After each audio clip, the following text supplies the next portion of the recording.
Hey guys, today I wanted to talk about something that, to be honest with you, I don't talk about, kind of because it is already known, but at the same time it's also, well, sometimes it feels like an elephant in the room, and that is, or those are my scars, my keloids.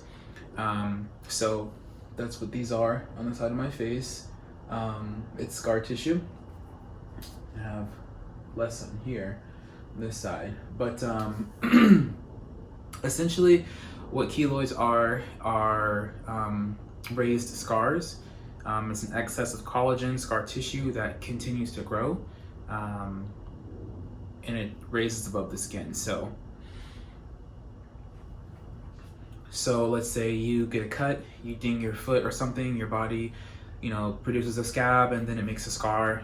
You can move on with your life. Well, with some people, like myself, it usually happens more to minorities. We're more susceptible to it. So African Americans, Latinos, Hispanics, Asians, Caucasian people do get keloids as well, but not as frequent as minorities. So kind of predisposed to it.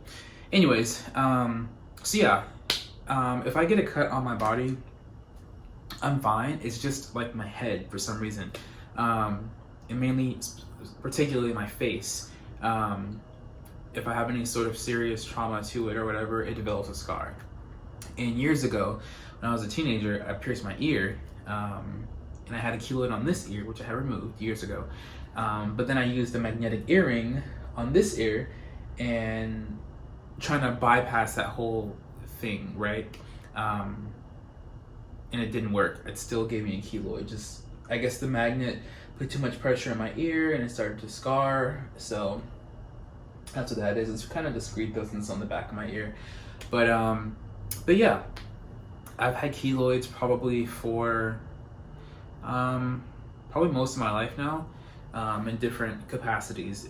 At first it was just on this ear, and then when I got that removed, then these popped up, and then, or this one came, and then these popped up. So how I got these keloids is a little interesting because no one cut my face, or I wasn't in some accident or something. These keloids formed on my face as a result of two things. One, I have struggled with cystic acne for lots of years, since I was 13 years old. At 13, everyone was getting their first pimple. I was getting my first cyst. So that should give you some sort of idea of, how long I've been dealing with this. But yeah, so since 13, I've had cystic acne. And if you guys don't know what cystic acne is, it is acne times 10. There's cysts that develop under your skin, so it's a pimple, right?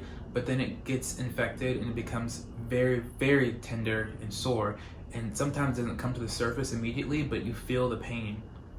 And then for some serious cases like mine and other people who have it worse or who have had it worse, that cyst comes to the surface. And when I tell you, there is nothing quite as painful as a cystic pimple on top of your face. It's probably about a dime sized pimple, and I'm not exaggerating at all, that comes to the surface of your face, and it just sits there for days, sometimes weeks, and it festers and it festers, and if you pop it, all you end up doing is pushing some of that bacteria back into your skin, and then you get another one popping up somewhere else. So popping it doesn't help. And the social aspect of it sucks as well. You feel embarrassed, you feel insecure, you feel like people are looking and staring at you, which they are sometimes. So it definitely has sucked having that. And so that's the first part of how I got these scars. The second part is I went on this medication called Accutane. If you guys don't know what that is, I have a whole journey on my journey with Accutane on my channel. So if you go on my channel, you'll see several videos. Some of them have gotten some significant views. for me at least. So that's nice to know that people are watching it and kind of getting educated and following that journey. So I went on Accutane. It's a prescription medication for severe cystic acne. It is a derivative of vitamin A, and what it does is it shrinks your pores so that not as much sebum oil, which is the oil your face naturally produces, can develop in there, because that's what the acne bacteria like to eat, is that oil. So you reduce the amount of sebum oil, then you reduce the amount of bacteria that want to be there to consume it. Sorry, there's a window right there, so I keep looking out. So it closes your pores in order to reduce the acne. And through that process, your skin dries out, your entire body dries out, and a bunch of other side effects. So it's a very severe drug. Excuse me. It can have a lot of side effects depending on the person, and they vary. So if you're interested, you can check out the videos below. I'll try to do that thing where they do the little card. I don't know how to do that on one of these corners. But yeah, I have a whole video on that. So I went on Accutane. I was on it for 6 months. I didn't finish my course, and so the acne came back. Oh, excuse me, y'all. I just had lunch, so I'm burpy. But I went on it again, and I did the whole 6 months. You have to finish your entire treatment because every pill counts. So I finished my treatment, and all my acne, all my cystic acne went away. So as of today, I don't have cystic acne. I get acne just as commonly as anybody else. If I'm hormonal, if I'm stressed, I get acne. You know, it's one pimple, maybe two. Nothing severe, nothing painful, nothing embarrassing. And I've learned something over time is that when you get pimples, don't touch them, period. I don't care how much they itch. I don't care how much they sting, they burn, they're inflamed. I don't care. Don't touch your acne, and it'll go away on its own. When you're washing your face, when you're in the shower, maybe when you're sleeping, you don't touch your acne. You don't put bacteria on your face. You don't push that bacteria back into your face and create more pimples. And your body can get rid of it on its own. That's a lot better than popping them, because I still have some hyperpigmentation because of that. Not a lot. I have like freckles and stuff naturally, but I still have like some dark spots and things. So don't pop your pimples. I know it's hard, but coming from someone who's had mountains on their face, and mountains that used to pop constantly, and now when I get pimples and I don't pop them and they go away and they don't leave a mark, trust me, leave them alone. So back to Accutane. I went on Accutane, and a really weird thing happened. So these scars used to be cystic acne, cystic pimples, right? Well, what happened was when I was on that medication, as my pores were closing up, these pimples never got a chance to come to the surface, to come out, to drain, to go away. So those cysts, the bacteria, the pus, the blood, all that stuff, that drained out, like naturally. However, it didn't come on my face, but it went away. But the structure of that pimple, it was like trauma to my face. So it's developed scar tissue where those pimples used to be. So these are all, it's weird. Like I kind of compare them to like a dormant volcano, right? There's a active volcano which has lava spewing out all the time and erupting, and then you have dormant volcanoes where the lava stops flowing into that chamber. It settles down. If you were to crack open that volcano, it would be rock. That's what's on my face. Dormant volcanoes. Well, not even volcanoes because they won't erupt, but you get what I'm saying. So that's left me with scars, and that's how I got these scars, right? Now, the point of this video was for me to kind of give you guys an insight on just, you know, what it's like to be someone with scars, with keloids.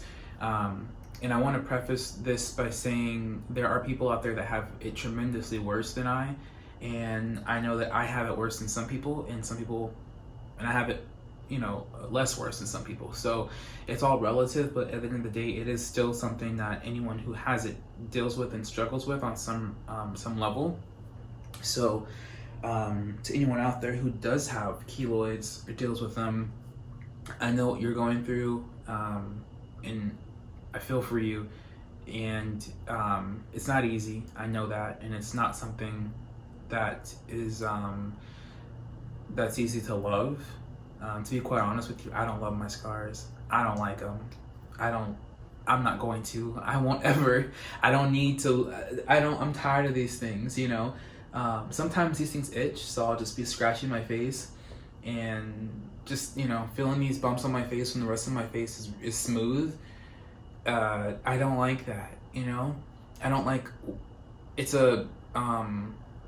like a double-edged sword, these things, because I hate what they've done to me as far as the emotional trauma, the anxiety, the depression, you know, the self-esteem.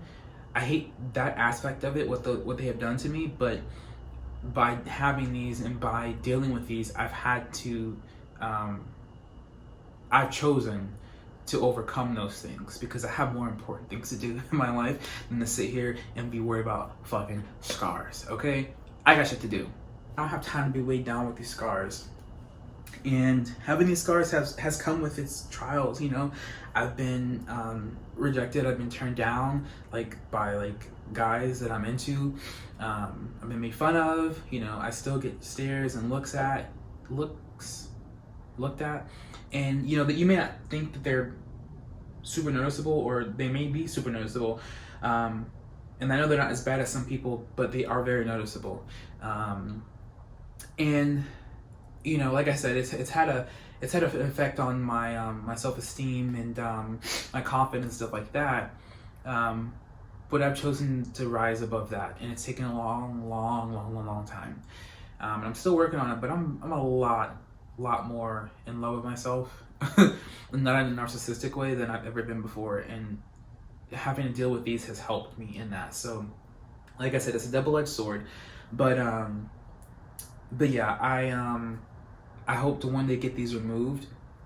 And that's something else I wanted to touch on, is that, you know, people sometimes ask me, why don't I get them removed, or why don't I get treatment?